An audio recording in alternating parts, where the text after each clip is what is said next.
Europe 1, il est 7h10. Retrouvez l'innovation du jour avec EDF.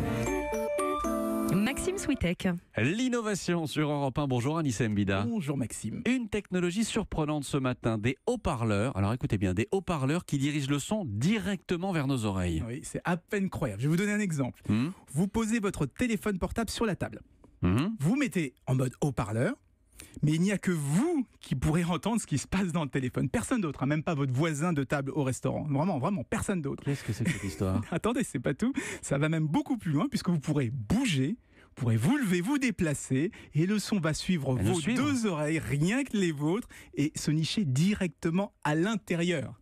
Comment ça marche votre affaire? Alors, en fait, il y a une caméra qui suit votre visage, qui repère la position de vos oreilles et qui leur envoie deux petits filets sonores directionnels. Un pour chaque oreille, un pour l'oreille gauche, un pour l'oreille droite.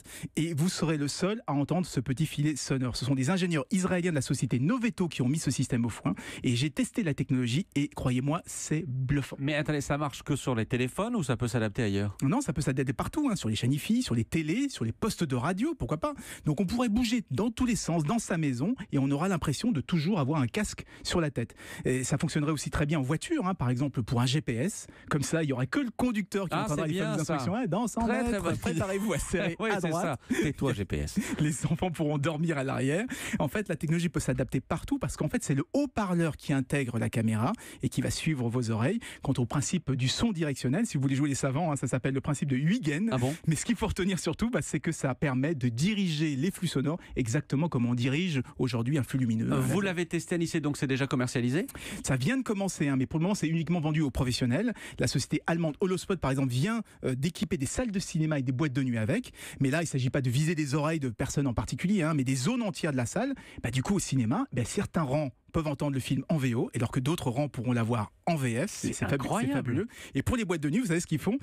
Et on pourra enfin parler sans hurler dans la boîte de nuit, puisqu'on entendra la musique à fond, très fort sur la piste de danse, mais très doucement partout ailleurs dans la boîte de nuit. Je suis bluffé. Pour les téléphones, les voitures, ça va arriver quand?